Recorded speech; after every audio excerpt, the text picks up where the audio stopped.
langage indispensable de la physique moderne. Abordons maintenant la troisième catégorie de sciences, à savoir les sciences humaines et sociales, que sont par exemple la sociologie, l'histoire, la psychologie, l'économie, etc. Ici, un paradoxe fondamental surgit. Ce paradoxe est que c'est l'homme qui est à la fois l'observateur et l'observé. C'est l'homme qui est sujet et objet d'étude en même temps. Qu'est-ce que cela pose comme problème?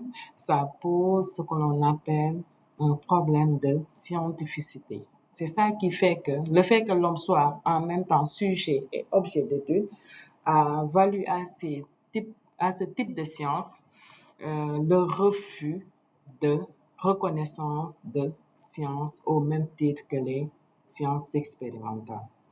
Le premier problème, c'est la subjectivité du chercheur. Le chercheur fait partie de son objet d'étude. Je dirais même que le chercheur est en même temps son objet d'étude.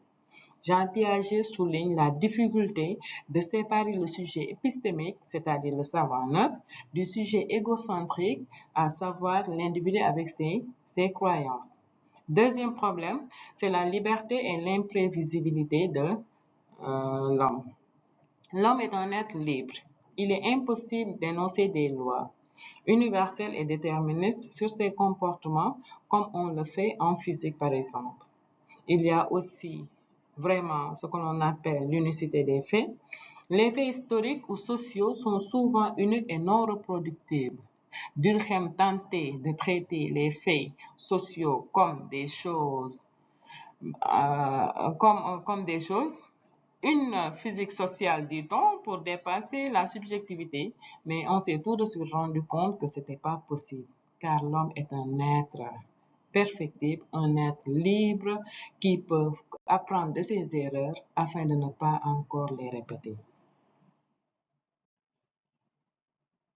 Face à ces défis, que sont la subjectivité du chercheur, la liberté et l'imprévisibilité de l'homme, l'unicité des faits, deux grandes approches s'affrontent dans les sciences humaines. Il y a d'un côté le positivisme avec Auguste Comte ou Émile Durkheim. Durkheim recommandait de traiter les faits sociaux comme des choses, cherchant à calquer la méthode des sciences humaines sur celle des sciences de la nature pour expliquer causalement les phénomènes.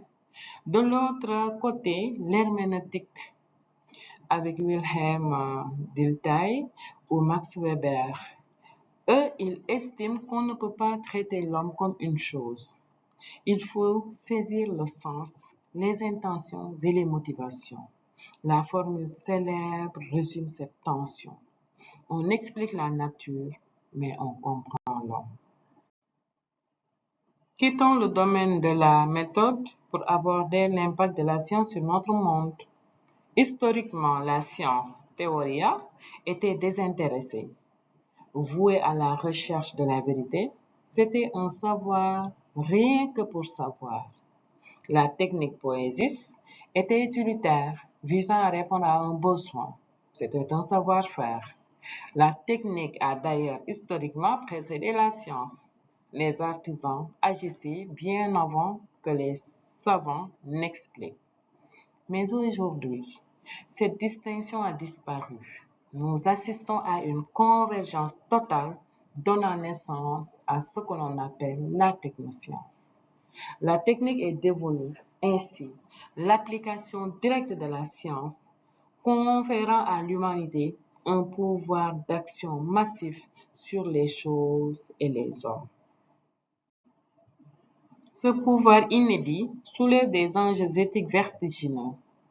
Comme l'affirme le philosophe Hans Jonas, la promesse de la technique moderne s'est inversée en menace. Les périls sont immenses. La menace nucléaire. Depuis la découverte de la fission par Hahn et Strassmann en 1939, les dérives génétiques, il y a le phénomène du clonage et l'eugénisme qui sont dénoncés par le biologiste Jean Rostand, et bien sûr la crise écologique et le réchauffement climatique.